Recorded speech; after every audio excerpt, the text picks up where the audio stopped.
Welcome to Here for All of It, the podcast where we talk about all of the things, the real stuff. Where nothing is rehearsed or off limits and the best stories come with a home-cooked meal. And maybe a Manhattan or two. We're your hosts, Tracy Spears and Chef Shannon Smith. Join us as we discuss all of the things that we've learned as we've moved about the world for the last 60 years. Whether it's the real, the raw, the funny, the mistakes. Or the later in life love story. Anyway, it doesn't matter. We're just glad you're here.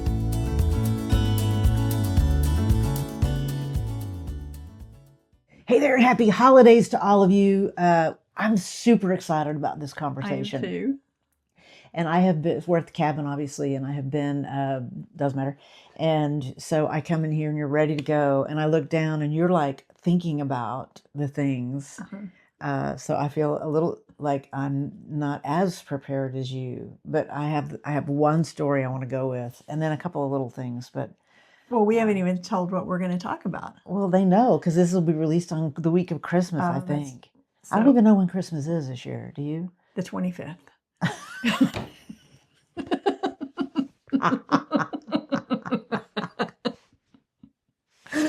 That's funny. I don't know what day. Yeah, I don't. I said I meant relative to the Wednesday release date. It's Christmas.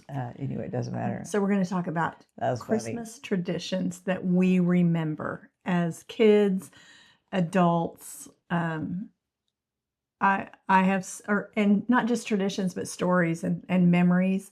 And our hope is doing this, this is not just all about us. It's so all about us. We can't hear anything from anyone else. No, my point is I want people to perk their memories. Perk, is that the wrong? I don't know. Prompt their memories to think about things that happened to you when you were a kid, or, good and bad, and all the things during the holidays. And we realize that not everyone celebrates Christmas, but everybody celebrates mostly some type of holiday, and you've got memories and silly things, sad things, happy things. Wow, that's a good tip. There's a lot to unpack. You really have been thinking about this. I have been thinking about it. Okay, well, I'm going to lead with one story. Should I start? I think before you do that, you briefly said we're at the cabin. What is it? I think you should talk, just briefly Everyone explain. knows at this point. I don't think so. Well, you're right, because not everybody's following us on TikTok. But if you should, Tracy Spears, or Tracy Spears Speaker, I think is where we're posting everything right now, and the Here for All of It page. I'm not sure which, it doesn't matter. So we're at the cabin. I bought this little cabin in 2004, and it saved my life. And it saved my life in so many ways because I was not taking any time off. And so I was literally running myself into the ground. And then this little place is a little respite. And so you have fallen in love with it as well. It's about 45 minutes from Tulsa, Oklahoma, in the United States. Why do you say you're being very, there's just a lot of detail today. I like it. Well, I've been writing all morning, okay. So I'm kind of in that mode. So I'll dial it back. I see. No, it's all good. I like detail. I've been a little bit detail oriented today. But it's a beautiful cabin, 100 plus years old, and you have made it so charming. At the end of this episode, we're going to post some photos of it, and it's. Yeah, if you're not following us on, incredibly charming. Well, thank you. If you're not, and a lot of people have added to the charm in this cabin. If you are not following us on YouTube, this might be the one that you'd want to go see because true. We're gonna post a lot of pictures. So, and thank you for following us on YouTube as well. So we're trying to grow our YouTube, we're trying to grow our Instagram and our Facebook and all the things. And you all have been so great to do that. So tell all your friends, download it, and all the stuff. Okay, so I'm going to start with my biggest Christmas memory. So we were in the trailer, and my mother, who is highly dramatic anyway, comes to me in maybe September, October, kind of early, and said, I have some news. She didn't say it was good or bad, but it was definitely going to be bad news, I could tell. And she said, I want you to know there's not going to be very many Christmas presents under the tree. And I immediately thought, but I've been good. Like, my mom milked that whole, did your mom and dad do that? Like, you better be good. Santa's not going to come. A little bit. They didn't milk it. They didn't? No. How come? Because you were just always so good. No. like, I don't care. It doesn't matter. Right? Yeah, Pretty yeah. much. I'll steal my. I'll That's still kind of how it Jill. was. I'm still Jill and Wendy's presents. Well, I like took all that very seriously. Before my grandmother spilled the beans and said that and told me about Santa. How did you find out about Santa? I can't remember. I was trying to think of that. You were? Yeah. I probably heard it at school. In fact, I know I heard it at school. My mother was so mad at that child that told me. But I was older. I was probably in 6th grade or so. What? Yeah. You got to enjoy it that long? I did. Oh my God. I remember it like it was yesterday. My grandmother put me on her lap and said, I need to tell you something. And she told me, and I was just like, well, I mean, I just couldn't understand it. I was like, I'm not, what you're saying is not, there's been a guy that's been showing up every, I was like, I didn't understand it. Like, so, well, Right. then who is Santa? So I had all these questions and she said, that's your dad. And I'm like, Dad is Santa Claus? And then I was like, oh, fantastic. My dad is Santa Claus. Like, then I thought he was, Oh, that's I just, funny. yeah, it took a while. My reaction was, well, that explains everything. And that, well, you were in 6th grade. Of course it makes sense. I was 8. I was like 7 or 8. I think I was in 3rd grade. It was right after this that it kind of happened. But Yeah. did you pretend after you knew? Oh, for sure. Because there was a rule at our house. If you don't believe in Santa Claus, then he's not coming. Right. If you believe, he will come. Agreed. Yeah. I milked that for a while Yeah. too. But in this particular one, my mom said, I need to let you know that there's not going to be very many presents under the tree. And this was 3rd grade. So this is post Santa. So I knew that Santa wasn't bringing them, that I had to be nice to these 2 parents that were raising me, because being good, Santa saw all the good things, but the parents obviously did not, Right. apparently. So I said, oh gosh, why not? And I'm thinking that. And she said, well, listen, she said, you remember in June, and there was this very big tornado, legendary in Tulsa, and the tornado, we were on the very last row of the trailer park, and the tornado hit like in the middle of the trailer park, and it moved one of my friend's trailer like a mile away. It literally, the way tornadoes do, Right. they like drop in and like, destruct, and then like 2 streets away, you're fine. Right. Or even one house away. Yes. Tornadoes are crazy because I grew up here too, and a tornado can hit and take 2 houses out, destroy them, and the rest of the neighborhood's fine. Right. It's weird. Right. So she said, you remember how that happened? And I said, I do. And she said, well, we don't want that to happen to us. So if a tornado hits, we need to be safe. And I'm listening to see how this is going to end. And she said, so this year, what we're going to do is we're going to get anchors for Christmas. And that's what we're going to spend our money on. So we'll be safe. And I literally remember thinking, I mean, okay, that feels like the right decision. I just remember thinking, I don't want to be selfish. So, it's going to make us safe. So the anchors are, so this guy shows up in a white truck. I'll never forget it. And he goes on the other side of the trailer and he takes this huge metal spool. And I remember he was on a ladder, but so he goes up on the ladder and then he rolls the spool on the other side of the trailer and it drops down. And he attaches it to this giant corkscrew. And he is literally screwing in these metal bands that have gone over the trailer into the ground. Oh, wow. And he does like 6 of them. He's 70 feet long. He did one. Yeah. So he did one every 10 feet or so, is my memory. And he, screws them down there. And then my dad comes home. And I remember we're standing out in front of the trailer and we're looking down the side of the trailer and my, mom and dad said, well, now we're safe. And I remember thinking, now we're safe. There's 0 chance that those bands are going to save. But it was like, that was the thing. And so we got anchors for Christmas that year. And I got a few little presents. Yeah. But, nothing really big. But so that was my biggest Christmas. What a great memory. Boy, that's so, you can write a lot of stories based on that. Well, so I actually own the URL of Anchors for Christmas because that was going to be Trailer Park University. The book I'm writing now was going to be Anchors for Christmas, and it still could. Who knows? But that will at least it be has a to be a chapter. chapter. I was going to say it has to be a chapter. Sure. And what I would write about in that is just all of the lessons in that, like being safe. I've spent my whole life, it's been such an impression trying to be safe. So even like when I probably was safe, I didn't recognize that I was safe because I was always looking for danger. And it's interesting unpacking that in therapy. That I'm always kind of trying to get out of there before Right. something bad's gonna And I've happen. learned that about you, and I don't want to say adjusted, but it's helped me understand you better and really love you through that Tell me more. because I want you to feel safe, and I want to be that for you. That's so nice. No, it's true. That's gonna make me weep. And a lot of that I learned from that story and other stories you've told me about your need for safety. We all have a need for safety, but some of us more than others, and you more than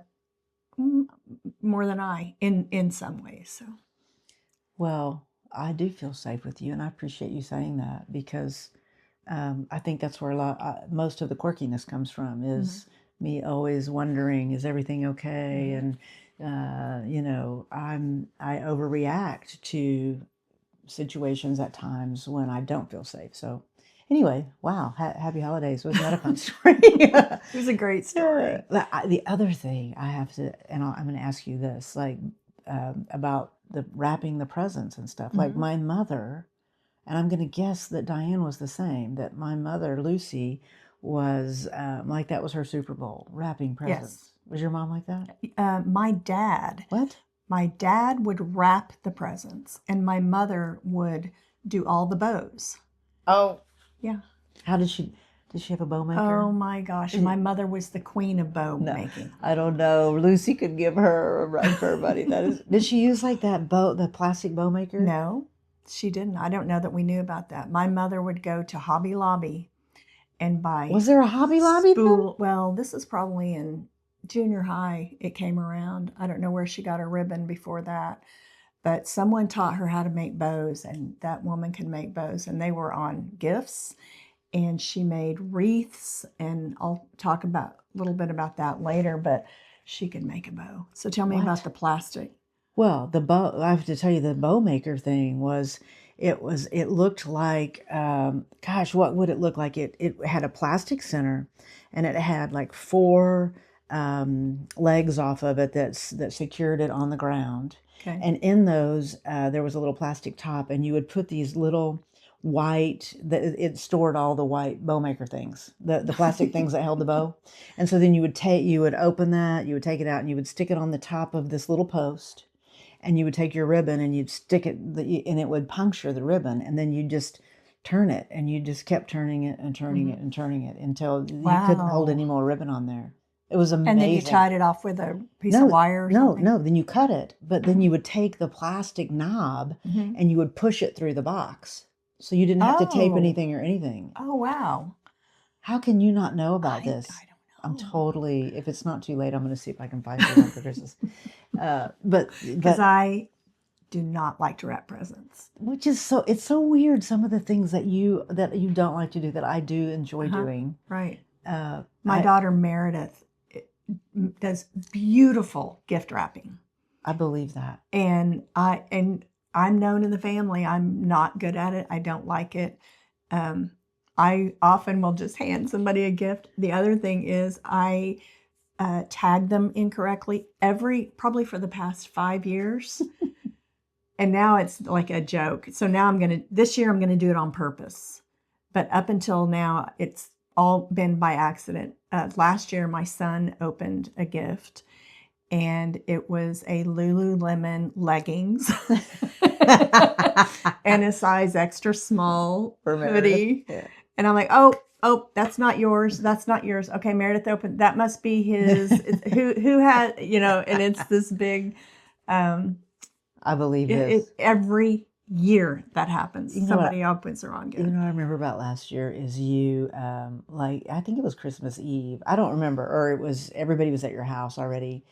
and it's like 11 o'clock, and you said, well, I listen, I gotta go. And I was like, what? And you were still buying presents, and they were all already at your house. People were already at your house, and you went to a place that Oh, that's recognized right. you, and or Yes, it was a men's store. I was yes. buying for my son-in-law. That's right. And this is On what I Christmas loved Eve. about it is you left and you called me and you go, oh, I just had the greatest thing happen. And I'm like, good, you found Right. something. And you said, oh no, not only that, they're doing all the wrapping for me. I was like, what? How did you talk me This is around? so I go into this men's store, Traverse Mayhem in Mayhem Mahan, yeah. in Tulsa, which is a great men's store. I love that store. And I had not been in their new location. I tell them I need like 4 gifts. And I said, any chance you'd wrap them for me? I was joking. And he said, of course, we'll wrap them. And I think I gave him my business card so that he had my cell number to text me when they were That's right. wrapped. He sees my name and asked me what I did or something like that. And I said, yeah, I wrote a cookbook. He said, well, when you come back to pick up the gifts, bring some books because I want to buy them for the whole family. That's amazing. And I love did that. So that was fun. That is fun. Yeah.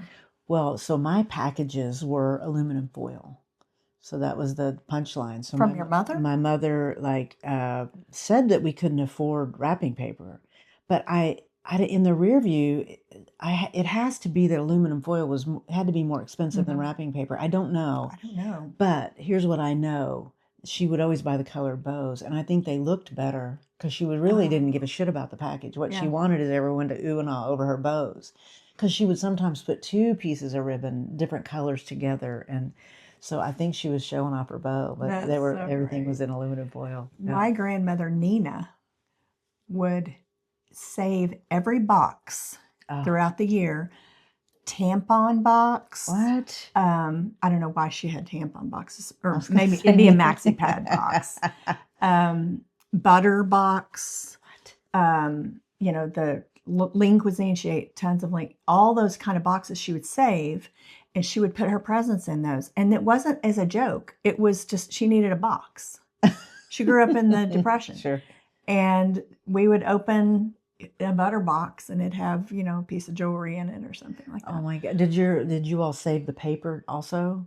Or could you rip it open? Or? Yeah, we ripped it. Okay, so does everybody open, just so I know, does everybody open the presents at one time, or do you go around the room and everybody has to watch you open the presents? How does that go? Everyone goes around the room, and my mom made the rules. My mom was the Queen of Christmas. And if I could, can I go segue into the Queen of Christmas? Or you go. Okay. Yeah, there's no order. My mom's been gone. She died 11 years ago. She truly loved Christmas more than anyone I've ever met. And she had there was a Christmas tree in every room in her house, including the bathrooms, and each one had a different theme. And this started more like probably when I went high school, that she was doing the multiple trees. I remember even when I was very young and my parents didn't have much money, my mom would make every ornament on the tree. She made tassels out of red yarn. Okay. And the whole tree was covered in these red tassels and popcorn garland that she sewed. I love the popcorn garland. Yeah. And she loved Christmas so much. Later on, she sewed and she would make little stuffed ornaments, and I did that too. Even when I was newlywed and had no money, I would make all the little ornaments. But again, every tree had a theme. One was clowns. My sister had all clown ornaments. Mine was it creepy? Was it a creepy No, tree? it was happy. They were happy clowns. Okay. They were happy clowns. Do you think clowns are creepy? Now? Some of them are. Yeah. Okay. I think clowns are creepy. I don't get it. But so my parent, every inch of the house had something Christmassy, garland everywhere. They had, at the end of her life, and I want to talk more about that in a minute. But at the end of her life, my parents had 32, I believe, Rubbermaid bins full of Christmas ornaments, and or Christmas decorations. They all went up in the attic. And my dad would help her. It would take about 2 to 3 weeks to decorate the entire house, and then a couple of weeks to take it all down. He developed a pulley system in the attic so that they could attach it to the bins and lower them into the attic or into the house. But her sole reason, there were 2 reasons that she decorated her home. And one was for when the whole family came to her house for Christmas, which was whole family, meaning her 3 daughters and later grandchildren. But the other was for the ladies' Christmas party from church, the church ladies' Christmas party. And it was the event of the year at their church. And they played Dirty Santa. So every single one of them brought a gift, a homemade gift. And often there were 75 ladies, and they all brought a little snack. And my mom would light up the house. And these ladies, it was, for some of them, it was their big outing Super of Bowl. the year. Yeah, for sure. Yeah, no, for sure. And my mom had a whistle, and she would get everybody quiet with the whistle, and she became very famous for that whistle. Wow. And at when she died, actually before she died, she knew she was dying. She gave the whistle to Susan Cathy, her best friend at church, and she carried on the tradition. And I believe they are still somebody's going to be having whistling that. Yeah, but that was it was her big party was that, and then having us. But she did all that decorating just for those 2, mostly those 2 events. The difference between your mom and my mom is they're very similar. Lots of trees. My mom just left them up all year. Really? Yeah, because it was just in the end, she was like, my dad's like, damn it, I'm not going to go up there in the attic, you know. So Well, your dad still has a Christmas wreath on his house. That's true. It's been there since my mother died for 5 years. And I've thought about taking it down. I don't even know why I have it. So. I don't know. Yeah, I'm sure the neighbors love it. Oh, but right, exactly. But my mother loved Christmas, and so upstairs, same thing. Christmas trees are everywhere. The only one she took down was the one in the living room, and that was just because, as you've seen their home, that living room is so small. That they couldn't move around it, but same thing. I mean, it was just a lot. It was just too much. But my dad, weirdly, so Bob started collecting nutcrackers at some point, and so up in the attic, there's at least I'm not competing with you on bins, but there's a ton of bins, crazy amount of bins, but there are even more nutcrackers. There's a 6-foot tall nutcracker. Oh wow. That if I could carry it, it would be at my house. On the front porch. Yeah. No, it would be at my house because he's not going to know that they're up there. I mean. Well, I mean, on your front porch. Yeah. You could put it there. I could. But I'm thinking, because so when he comes over for Christmas, but the nutcracker thing, I don't even know how that started. But my son, Mitchell, my mom started him a nutcracker collection when he was a baby. So every year, all the relatives would give him nutcrackers. So he had a huge collection, which he didn't care about really. Does he still have it? No, I do. So I have bins of nutcrackers also. So you and I should have a nutcracker collection. Room. We should. How fun would that be? Yeah, we'll have to do that next year. Too late now, but yeah, that would be fun. I want to say when my mom died, my dad was very sad. He's, of course, still misses her dearly, but the whole tradition of Christmas, had to, he didn't want to do, of course, decorate the whole house. And so he asked my sisters and I to come and go through all the Christmas things. So he brought all 32 bins down. This is in the middle of summer. And he had them in the garage. And my sister Jill and I went through every box to see if we wanted anything. Honestly, I didn't want, there were a few little nostalgic things, handmade things, but we decided to donate all of it. So instead of giving someone just a whole bin of ornaments or a whole bin of garland, we spent the whole day so that each bin had a little of everything. So you could decorate a whole tree? Yeah, or you could, or a mantle or whatever you wanted. And I mean, there were ceramic stuff, all kinds of, a lot of it. She saved everything. So a lot of it was very old and tattered, but we did that. I put them all in a U-Haul trailer and drove it back to Tulsa. And someone made a suggestion to me that was a brilliant idea, and that was to donate them to nursing homes. So I went to 5 different nursing homes in town and gave each of them like 3 bins. And the last one that I gave them to was in a part of town in Tulsa that is not a nice part of town. There's a lot of crime there, and it's a nursing home that I'm assuming the residents there are very low income. And I went inside, and I remember it smelled really bad. You know, nursing homes have that smell, but this one was particularly aromatic. And the lady, when I told her what I was doing, lit up. She was so happy, way more excited about this than any of the others. And she asked me for my address, and she wrote the most beautiful thank you note to me. None of the others did. I didn't care about that. I didn't expect it in any way. But I remember thinking, I wish I had saved the good stuff. You know, not that I even went through it, but I wish I had made them a special donation. And I think people forget. I told that story a lot shortly afterwards. That was 11 years ago. And I think a lot of people thought, oh my gosh, what a great idea to donate things to nursing homes, particularly those that have the lower income individuals who probably don't get a lot of donations. Women's shelters, there's so many places that could use those donations. Right. We should do that this year after, you know, like the things that we didn't end up using for the decoration. I have like 3 or 4 things, tins out or tubs out there too. And if you are watching us on YouTube, you'll see us kind of looking over the camera just a little bit. And the reason why is because there's a white squirrel that is here. I keep watching Shannon look up over the as I'm watching, because I'm watching you watch the squirrel. Oh, really? Yeah. So we actually have an albino squirrel that's running around out there, and a gazillion birds that are coming in late in the day. So, all right. So the other thing about, and I don't know what all of the stories are that you have about but I will ask you, what is your favorite gift you received at Christmas as a kid? I guess it could be at any time, but as a kid is what I'm going to ask you. I'll tell you. Can I give you 2 answers?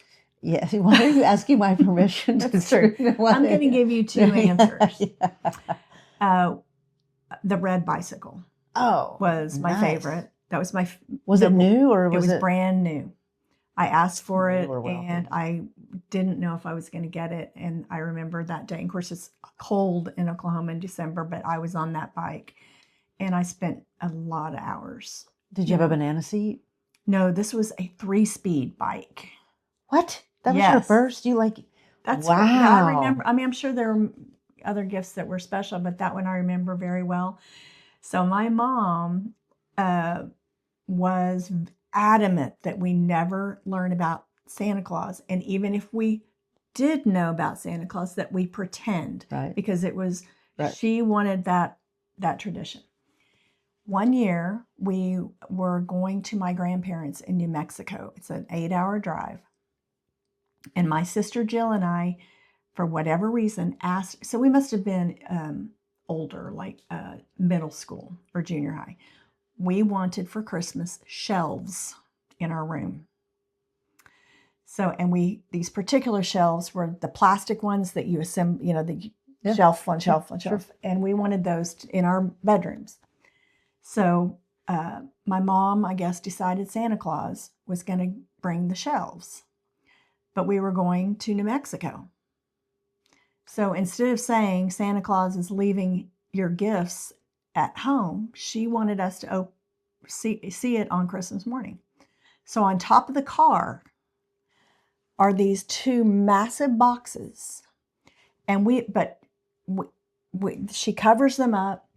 Every time we had a rest stop, we had to like cover our eyes to go into the bathroom so we didn't see what was on top of the car. We get to our grandparents, wake up on Christmas morning, and they are fully assembled at my grandparents' house from Santa Claus. Santa Claus found us in New Mexico, the whole story of that. And then they disassembled them, put them back on the car, and drove off. Wow. That's going to a lot of trouble. It was a lot of trouble, but it was a big deal to her. My mom phoned it in. Listening to you, my mom was like, I don't remember there being stockings. I mean, one year I do remember having a stocking, but it was, my grandmother brought it over. But I mean, it wasn't like we had a hearth or anything in the trailer. But yeah, no, nothing. Well, you tell me that, and this year I already told Santa Claus that you are getting a stocking. Does that mean I have to get you one? Nope. Or I mean, I get to get you. I Nope. should have gotten you one. Okay, good. I'm not good at that. This is Good at what? You're the best gift giver I've ever met. But I mean, like under like the tradition stuff, because we didn't have any. This is my parents as in later in life. So this is how we would do Christmas. Because once we did reconcile, and remember, I ruined every Thanksgiving, and I for sure ruined every Christmas for my mother because it was never. It doesn't matter. So on Christmas Eve, I would go pick them up at 11 o'clock, and we would go to Woodland Hills Mall, which is the big mall, and I go there one time a year, and it is on Christmas Eve. And we would walk through Dillard's and whatever, and if my mother wanted something or dad, I would pay for it. And then whatever I wanted, they would pay for it, because that way nobody was going to be disappointed in the presents. And I love it. It was the best tradition ever. And we will, as you know, in a few days, go get my dad on Christmas Eve, even though he won't remember why we're doing it. We will do it just because that is the tradition. And that was it. So there's no drama. I don't buy presents for anybody, typically. Very few people. Like and it's not if they're special or not, it's that there is some tradition around an exchange. But my friends, we will go to Woodland Hills Mall now and buy like an angel tree. Have you ever done the angel tree? Yes. Or at the bank, you can do it if you still walk into your bank, and you buy a present for kids and donate it.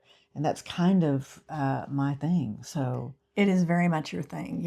And the other thing that I noticed about you is when you look for opportunities, and not just for me, but for other people, if they like something, you make a mental note or maybe even write it down, or they say they need something or they've never had something, or you're very personal about that, and then it just appears from Tracy.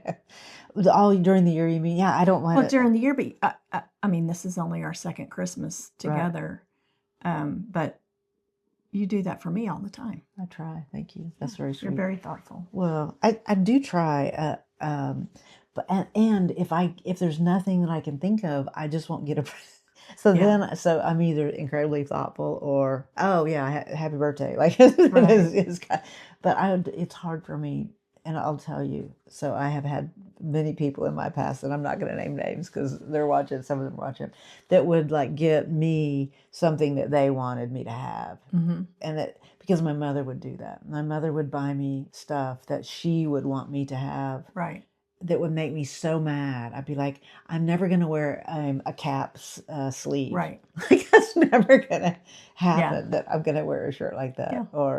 So did your parents get you what you wanted, or did they get you what they wanted you to have? Both. Okay. What was the worst present you've ever gotten? Oh, I can't answer that. I can totally answer mine. Really? It just came to me when I asked you. So you may or may not know, I'm a terrible singer, which doesn't matter.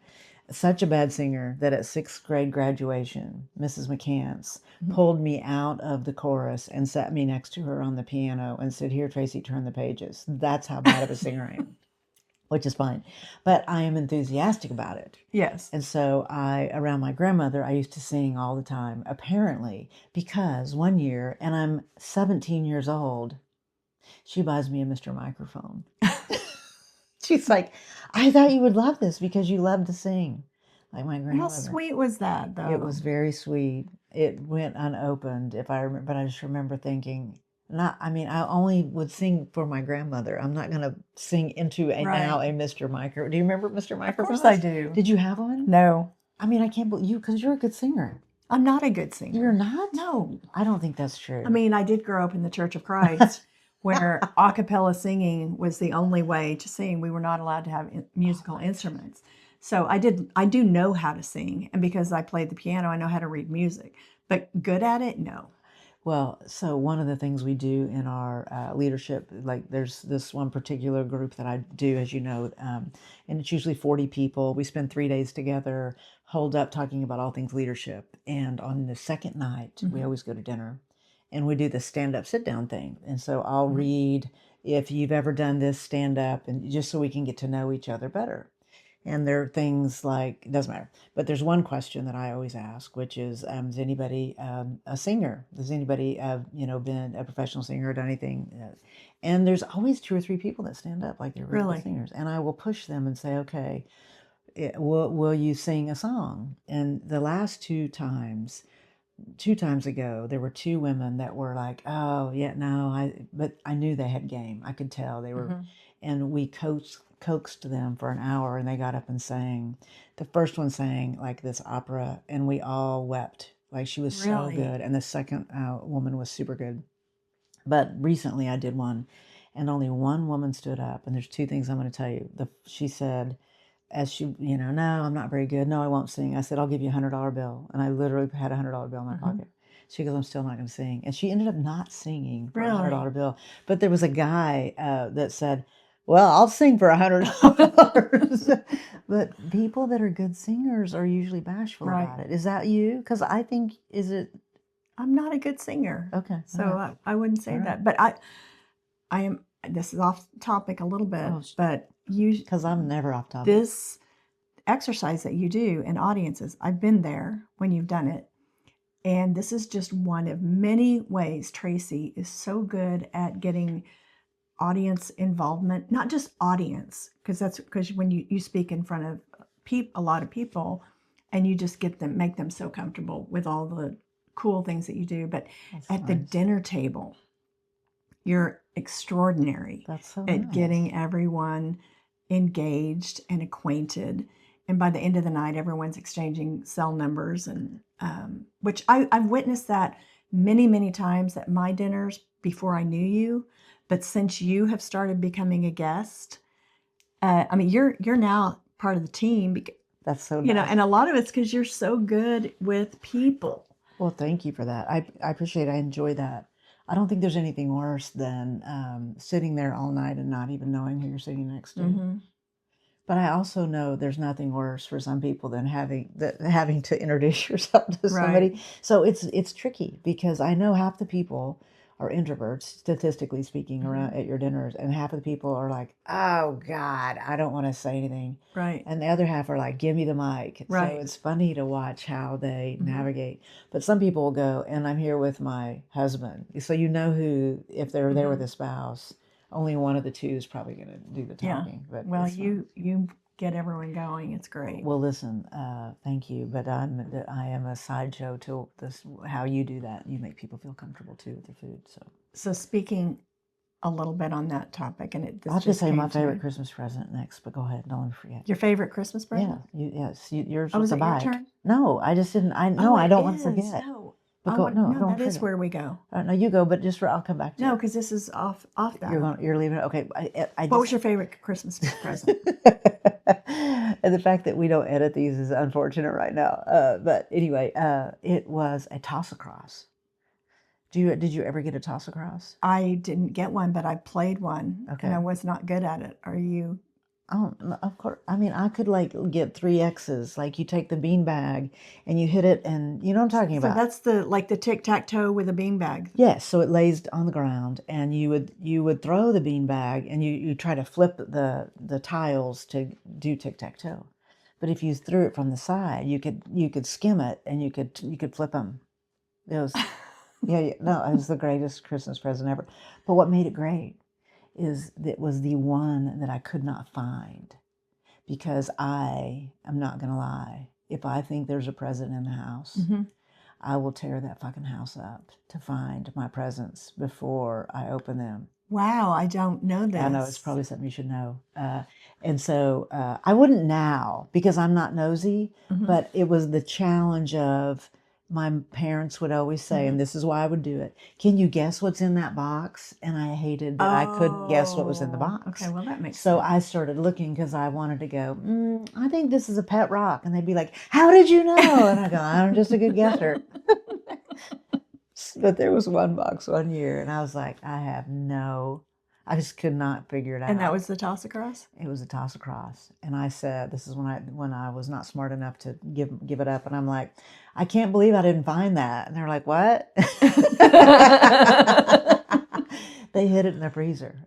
And then we had this giant freezer in the trailer that usually stored the deer meat from the deer that my dad shot with a bow, and the hoagie sandwiches that you would buy on special, which doesn't matter. And so I never looked in the freezer, and they had buried it in the freezer. So they said, that's pretty smart. They said, you think we didn't know you were opening your presents all these years? So it was like meh. So I never looked again after that. But there you go. That's why it's my favorite. What was the worst gift? I mean, the Mr. Microphone. Oh, that's right. For sure. Yeah, that's really nice. And the anchor. Okay, Oh, yeah. There's a follow-up. Okay. So the anchors, I mean, I was happy with that. But the next year, my dramatic mother said, Tracy, I have bad news. And I'm like, I mean, aren't we safe? I mean, I knew what was coming. And I'm like, what do we have to buy now? And she's like, you know how every year the pipes freeze under the trailer? Well, this year for Christmas, we're going to put skirting around the trailer, because every morning my dad would take this blowtorch before we got skirting, and I'll never forget it. He would go down, and we would open the back door. Just, I don't know why, but I was just there, I guess, in case he needed something. But he would light the blowtorch, and he would torch the pipes, because they were not plastic. They were were like a metal pipe, and he would thaw out. Wow. And I don't know why we weren't wrapping it with electric tape. I guess they didn't have it then. Now you would wrap it. And she said, we're going to get skirting so your dad doesn't have to go underneath the trailer every morning and thaw out the pipes. Wow. I wish there had been a solution for horse troughs. There is now. Well, there wasn't back when I was a kid. Because is that what you had to? The water troughs would freeze, and we would have to go out and break the ice. How did you do it? With an axe. Oh, wow. Well, how old were you? Are you 9 or are you 19? How? I was in, I started in 7th grade. Sorry, I didn't mean No, I mean, I'm surprised your dad would let you wield an axe well, whatever it took to break the ice. Or did you have to do morning chores like that every morning? Not every morning. I mean, there were times we'd have to go, feed the cows, or in the winter, it was a lot more trouble. And then when the cows got out and they were in the yard, that was always fun. Well, who was most likely to have to do all the wrangling? You or Wendy or Jill? I enjoyed it more because I wanted to be outside. I will never forget. One day I heard a commotion outside, and I looked out the window, and my mother, who did not like to be outdoors, who really didn't want to live on a ranch, but did it for my dad, was outside chasing our massive bull. Your mom was? Yes. In the yard. If I had had a video camera at the time, it was hilarious. She had a dish rag, and she's chasing this bull that was 10 times her size back into the corral. Didn't you have a dog? Did you have a dog? We had dogs, but they were pets. Yeah. They weren't Anyway, working we're dogs. Getting way off topic. It's all relative. I want to tell another right. story. This apparently is about my mother, this whole segment, because she was the Christmas queen, and I have a lot of stories about her regarding Christmas. But one thing that she did, which was a wonderful thing, and something look at the cardinal. Oops. I should turn the camera around, because should I? Okay, I'm going to very quickly. And if you're listening, you should go to YouTube. But this is what we're looking. There's no white squirrel and no birds out there. Of course, the minute we turn around. The minute we turned around, they left. So we had quite a few widow ladies at church. What was killing all the men? Old age. Okay. And do you know the term shut-ins? So what the church called anyone that had to stay home most of the time because they were elderly, they were called shut-ins. That's how I remember it as a kid. I'm not saying it's the right or wrong term, but that's what we called them. So we would, at Christmas, we would make goodies for the shut-ins. So that would be a chapter in my book, Goodies for the Shut-ins. And we would bake cookies and fudge and bread, and Mom would buy special platters, probably at Hobby Lobby or wherever. Well, when we were younger, it wouldn't have been that. And we would bake for a week and put like 3 of everything and make these beautiful little plates. And then there would be 2 or 3 afternoons in a week that we would, after school, we would drive into town, which was a 30-minute drive, and we would go visit the shut-ins. I can remember their names. There was 2 women named Gladys. There was, well, that's all I can remember on the top of my head. There were 2 Gladyses. And one of the Gladyses lived in a very dark house that was so hot. It had to be 90 degrees in that house in the winter. But we would go in and we'd sit down, we'd give her her gift, and my mother would visit with her the whole time. And we would just sit there and listen. And they would talk maybe 30 minutes, and we'd get up, we'd get in the car, and we'd go to the next house, and we'd do the same thing. Is this why you hate to sit still and listen to anybody to this day? I love to sit and listen. I particularly love to listen to older women in particular. You are very, I will say that. I made a joke that is not true. You're situational, but but if you're interested, you're very patient. Mm-hmm. Yeah. But I'm particularly patient with older people. Yeah. And thank you for doing that with my dad. Well, you're welcome. But I remember thinking, oh, my mom talks to, we have to sit there and listen to my mom to say the same stories. And, I'll be honest, I didn't want to be there. I wanted to be home. But it made an impact on those women. I know it did. And it made an impact on me. And I don't do that. I try to, I do try to. What, visit shut-ins? I don't visit shut-ins. Oh. I mean, I have some older women or friends that I will, spend a little bit of time with. I don't do it enough. Yeah. That's the bottom line. I mean, listen. And I regret I didn't do it more with my own children. But it was a beautiful lesson my mom taught us at Christmas time. Listen, my mom wasn't thinking about anybody else. I'm just going to say it. I believe that Lucy, after listening to so many stories about her. Yeah, Lucy was self-focused. You were a good daughter. But that's the remarkable thing is how different you are. Well, thank you. I do know that I do at times, though, I am, a product of my environment, but I try very hard to not be, I think there's a lot of value in knowing what you don't want, but, it is what it is. But listen, I know we need to wrap this up because we're going to go do a cooking thing at some point.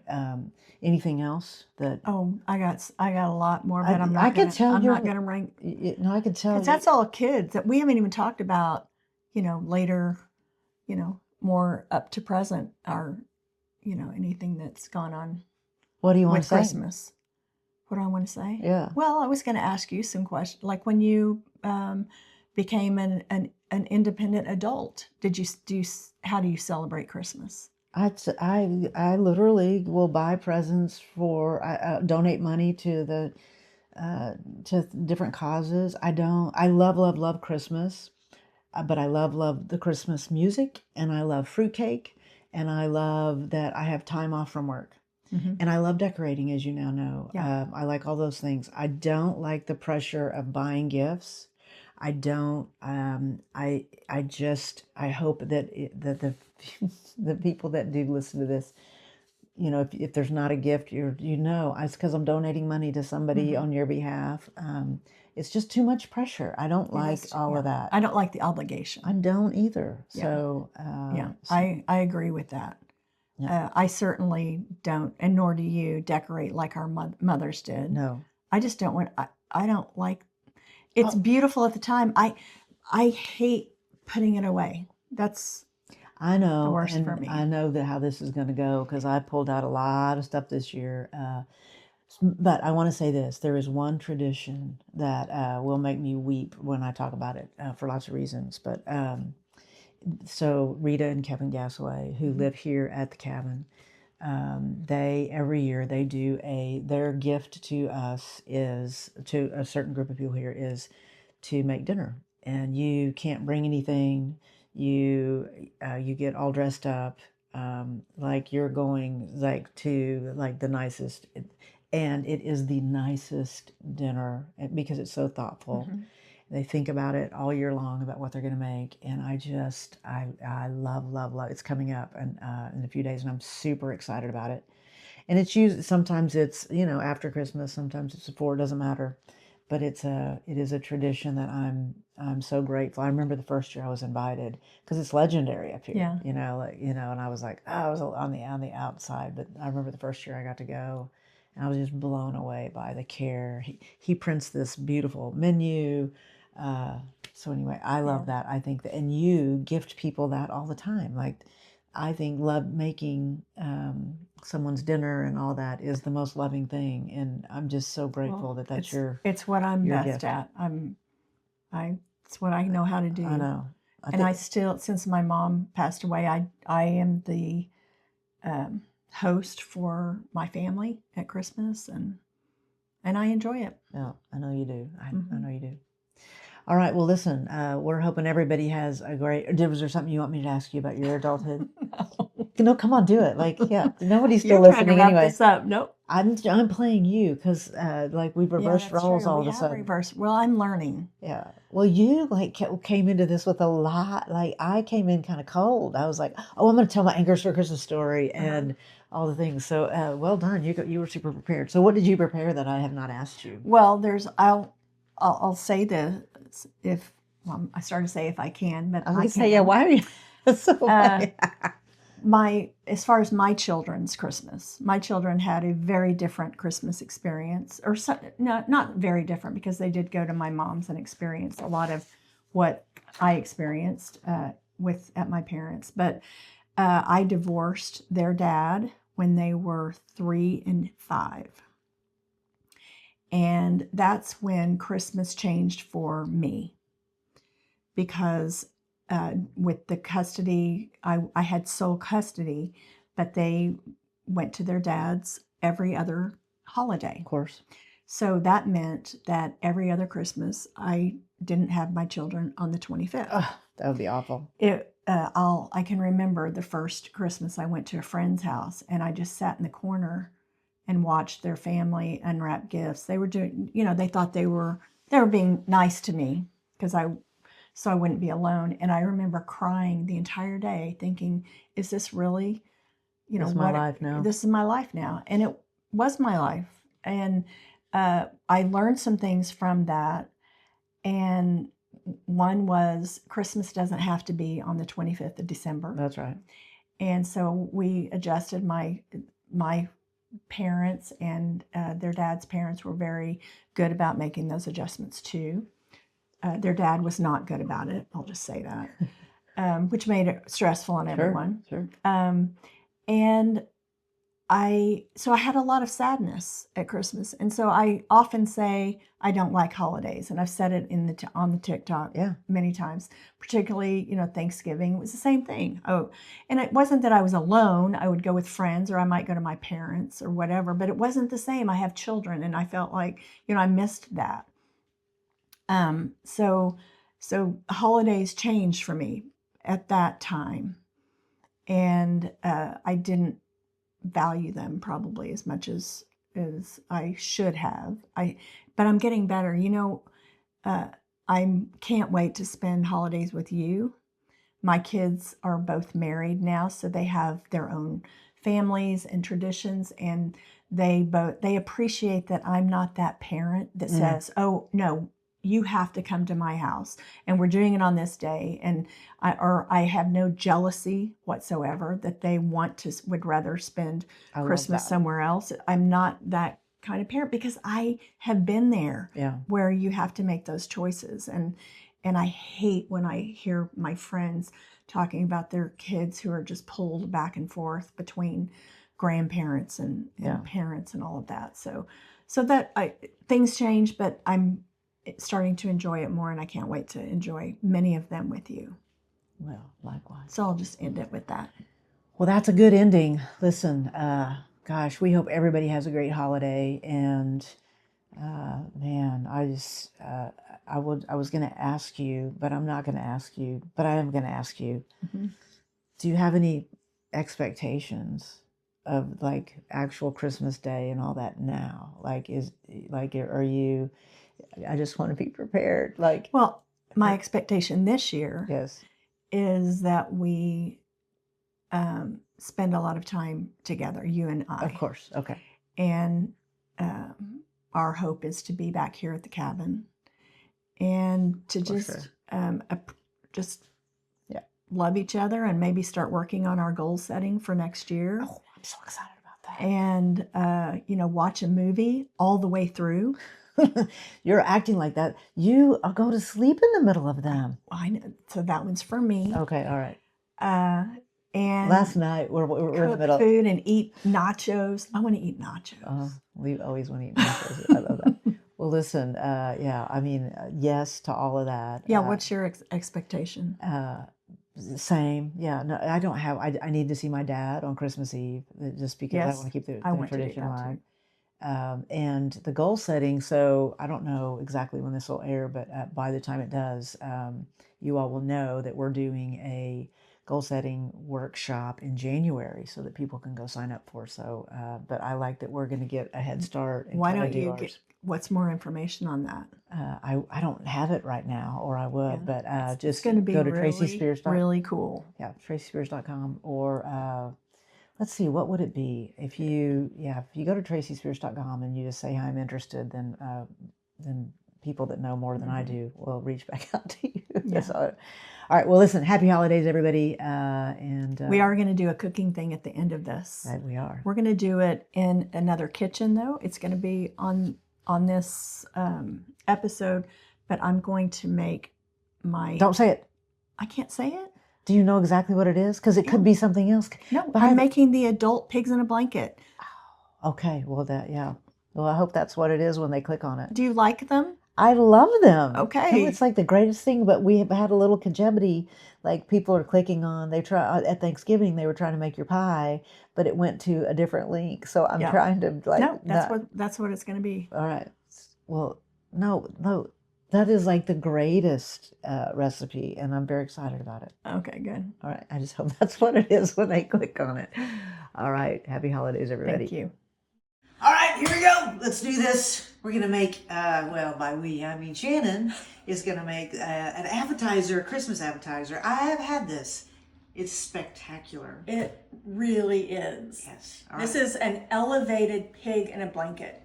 And I serve these at parties. I'll make dozens of them ahead of time, put them in the fridge, and then reheat them. They're so easy. But this is why they're elevated. It's a pig in a blanket. It's made not with just some cheap wiener. Nobody likes a cheap wiener, but with a really good brats. So I particularly like cheese brats. So some of them are not cooked. Some of them are smoked and fully cooked. So make sure you know the difference when you buy them.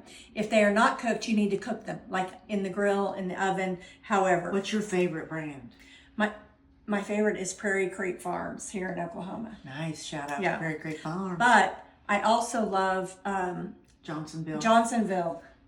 I love Johnsonville. They make great ones. Okay. And these are Johnsonville. Okay, so I grilled them. I grilled my brats. And then you're going to cut them. And I usually cut them in quarters.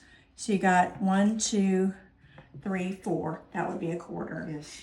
Now, next elevation is, this is a crescent roll, but they have sweet Hawaiian now. What? I discovered this, yeah. So if you ever had a Hawaiian roll, this is it in a crescent roll. You can put anything on a Hawaiian roll. It's going to be It's true.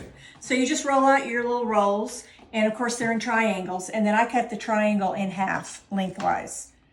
And I'm just going to show you one. Because you're saving money? No, because I don't want it to be all bread. Okay. And then you just roll up your little brats guy like that. Okay.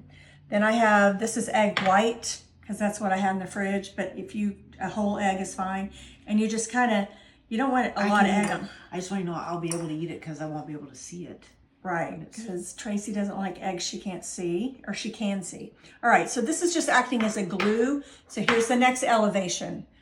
Everything bagel seasoning. And you can get them all different places. Trader Joe's has a really good one. But every grocery store in the spice aisle has everything bagel seasoning. You can put that on avocado toast. You can put that, I mean, you can put that on anything. That's the truth. Yeah. And especially on a Hawaiian roll. Even if you don't, say you're a vegetarian, you don't want to eat meat, just make these without the sausage and put the everything bagel. Or you could do the vegan sausage. Don't they have the fake sausage? Well, it wouldn't be vegan because crescent rolls, I think, have butter in them. Okay. And then you got the egg. What is that meat, that Beyond Meat that they have? Don't they have sausages? You don't recommend it? I mean, she's a purist. She wants the real weenie. She does not want the fake weenie. All right. So you're going to bake them at 375 for like 12 to 15 minutes. And then you have this great appetizer. This is the mustard that I make. It's my coarse honey mustard. So that's really, really good to serve some kind of mustard with that. Okay, so let's just talk about that mustard. Because the other day, chefshannon.com said, I just want you to know, of all the things I've been making, like the one that brings me the most joy is the mustard. It's true. And that you keep getting like comments on your mustard. So why is that mustard? What did you do that makes that Well, I had never made mustard before this year. And I made 150 jars of this because they went in my holiday gift boxes. That's right. But it was just fun. Yeah. There was something fun about it. Okay. So I enjoyed it. And now I'm going to make a cocktail. I'm going to make a cocktail. I'm phoning it in a little bit, but you know, like I like easy things. So I'm not going to lie. I came down here and Maddie, who's holding the phone, and Shannon said, this is what your cocktail's going to be. So I'm just going to own it. This, though, I do want to talk about. This is from Williams-Sonoma. We're not going to use any of the stuff on here, but we're going to act like we are because it's a martini little bar thing. And I love the presentation of that. So I think it's the most beautiful bar set I've ever seen. I think Williams-Sonoma needs to give us some love. It's got like an opener. It's got the shot glass. It's got the strainer and the muddler. Jigger. Yeah, that's right. The muddler and then the spoon. So, but anyway, sorry for my friends at Elevated Craft, but this is what we're going to use. Because Shannon doesn't have one. Oh, her kitchen. That's right. I wondered what was happening. Okay. All right. So this is already pre-made. Elevated Craft, up your game. Come on. This is called 3 Olives. It's a triple shot espresso. It already has the vodka mixed in. And so, I mean, you cannot mess this up. So you just pour however much you're going to drink in there with no particular measurements. But and then I said I wanted mine with Baileys. You wanted to take it up a notch. So I'm going to do the Baileys. I like to take things up a notch. This is, have they seen the mystery fudge by now? That's enough. Okay. I'm sorry, this is your I already gave you all the credit. All you have to do is pour whatever I want to pour in it. But you like this Baileys. I do like Baileys. Baileys. Does this fit on? Careful, it's not as tight as Elevated Craft. So there's 2 ways to do it. One way to do it is just with a martini, and I'm going to do a little bit there. But I'm going to tell you the bottle said to pour it over a glass with ice. So I'm going to go ahead and do a little bit of both. Yeah, so there you go. And listen, I mean, these drinks, the pre-made drinks, I'm not going to lie, it's like AI. They're trying to put a bartender out of business. But not this bartender, because she appreciates how fast it is.